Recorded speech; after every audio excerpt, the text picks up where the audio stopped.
है ना। मेरा धन्यवाद आपका। सेक्टर में रिजर्वेशन नहीं है। आप चाहते हैं कि प्राइवेट सेक्टर में रिजर्वेशन हो? देखिए, प्राइवेट सेक्टर को इस तरह समझिए कि प्राइवेट सेक्टर जहाँ खड़ा होता है, गवर्नमेंट उनको बहुत कम दामों में जमीन देती है, बहुत सारे टैक्स उनके रिलीव करती है, और अगर वो पीछे हट रहे हो तो उनको बहुत सारे जो है उनको फायदे भी देती है, बहुत सारा उनका जो है टैक्स भी माफ करती है, बहुत सारा जो उनके ऊपर कर्ज होता है वो माफ करती है। तो ये पैसा किसका है? ये जनता का पैसा है। तो जब जनता के पैसे से कोई काम हो रहा है तो जनता की हिस्सेदारी होनी चाहिए, नहीं होनी चाहिए? प्राइवेट सेक्टर में आरक्षण होना चाहिए। अच्छा, क्यों? क्योंकि उनको रियायत मिलती है, उनको सस्ती ज़मीन मिलती है, उनको फलाना होता है, उनको ढिकाना होता है, उनके कई जो है वो माफ़ कर दी जाते हैं, कई बार लोन वगैरह। ऐसा होता नहीं है, चलो मान भी लेते हैं। तो ये पैसा किसका? जनता का है। चंद्रशेखर को इतनी बेवकूफ़ तो है नहीं स्मिता प्रकाश कि उन्होंने उनको टोक नहीं सकती थी, लेकिन टोका नहीं उन्होंने। चंद्रशेखर को बताना चाहिए ये पैसा टैक्स पेयर जनता का है, फ्री जनता का नहीं है। ठीक है, अगर आरक्षण मिलना ही है तो टैक्स पेयर जनता को मिलना चाहिए कि उसकी वजह से ये फैक्ट्रीज लग रही हैं। अगर वाकई में आरक्षण का कोई हकदार है तो वो लोग हकदार हैं जो पैसा दे रहे हैं, देश की प्रगति में पैसा लगा रहे हैं, वो लोग नहीं हैं। अब सवाल बड़ा है, नाम आज़ाद काम गुलामी का। अभी रुकिए नवीन जी, बहुत बहुत कुछ है। ये इंटरव्यू लेने की क्या ज़रूरत पड़ गई थी? सवाल ये है।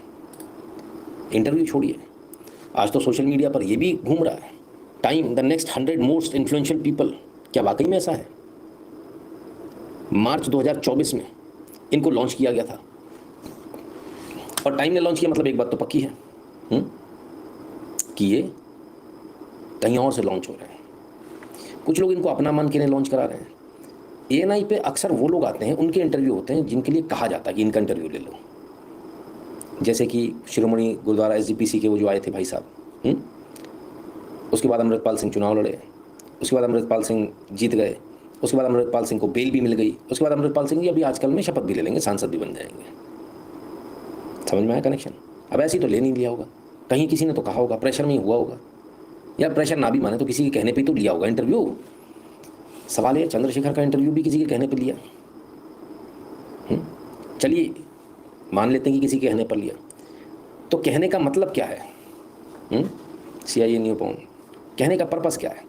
कहने का पर्पस ये है कि मार्केट में इस विचार को उड़ा दो, इस विचार को विमर्श बना दो कि यार प्राइवेट सेक्टर में होना चाहिए आरक्षण। ये बातें मार्केट में करना शुरू कर दो तो धीरे धीरे मार्केट में एक विमर्श बनने लगेगा, नहीं यार आप मतलब एटीज हो जाओगे, न्यू नॉर्मल हो जाएगा, हाँ प्राइवेट सेक्टर में होना चाहिए। जिस आग से आप खेलने की कोशिश कर रहे हो मोदी जी, उन्होंने वोट तो दिया नहीं आपको, पर जिस आग से आप खेलने की कोशिश कर रहे हो ये इस देश को तबाह कर देगी। ये जो आपके दिमाग के अंदर एक चीज़ आ गई है कि हम प्राइवेट सेक्टर में रिजर्वेशन कर देंगे तो हमको बहुत सारे वोट मिल जाएंगे, है ना, इसको दिमाग से निकाल दीजिए। ये जिसने भी आपको सलाह दी है निहायत ही घटिया और बहुत ही बकवास सलाह है, जिसने भी दी हो। प्राइवेट सेक्टर में रिजर्वेशन लाने का जो प्लान आप लोग कर रहे हैं उसको ड्रॉप कर दें, इसी में भलाई है, नहीं तो ये देश बर्बाद हो जाएगा। ठीक है ना, लोगों को अपने पैरों पे, अपने कैलिबर पे खड़े होने दें। प्राइवेट सेक्टर में आरक्षण के नाम पर आप इन्हें प्रमोट ना करें, ठीक है। और जो मैं कह रहा हूँ डिजास्टर, और जो मैं कह रहा हूँ बाहर से प्रमोटेड, उसको भी एक नज़ारा देख लें, किस तरह से चुनाव जीते उससे पहले की एक स्पीच इनकी, जरा इसको भी देखें। तो अगर आप नाक नीचे होने देना, कहीं मूंछ का बाल नीचे, तब फिर मुझे आप बताओ ना मुझे, क्या मैं सिर्फ एक लोकसभा की राजनीति करना चाहता हूँ? मैं तो शुरुआत करना चाहता हूँ कि आपकी वोट की हैसियत बने। लोग आपको इतना समझे कि भाई ये तो भेड़ है हमारी, बकरियां हमारी, नहीं भेड़ बकरियां लड़ाई लोकतंत्र में। तो अगर फिरौन जैसों को सबक सिखाना तो हजरत मूसा जैसे लोग चाहिए नहीं चाहिए, बताओ? आप बताइए। फिरौन जैसों को अगर सबक सिखाना तो हजरत मूसा जैसे लोग चाहिए कि नहीं चाहिए?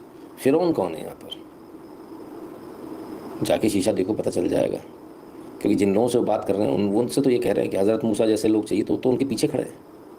ऐसा कहकर वोट लिया गया है।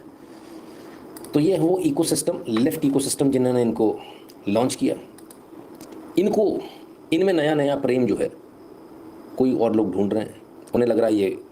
और चंद्रशेखर आज़ाद, चंद्रशेखर रावण बहुत आने वाले समय में बहुत कष्टकारी होने वाला है। मैं आज आप लोगों को लिख कर देता हूँ, बहुत कष्टकारी होने वाला है अगर इसको अभी नहीं रोका तो। जिस तरीके से इसको प्रमोट किया जा रहा है ये नुकसानदायक होगा। और मैंने फिर कह दूँ, जो प्लानिंग जो बीजेपी कर रही है कि हम प्राइवेट सेक्टर में आरक्षण ले आएंगे तो हमारा ऐसा हो जाएगा, हमारा वैसा हो जाएगा, उस प्लानिंग को आप ड्रॉप कर दो। अच्छी प्लानिंग नहीं है। पूरा सवर्ण एक तरफा आपके विरुद्ध वोट करेगा, एक तरफा। और ये जितने भी लोग काम करते हैं ना, ये सवर्णों के ही काम करते हैं।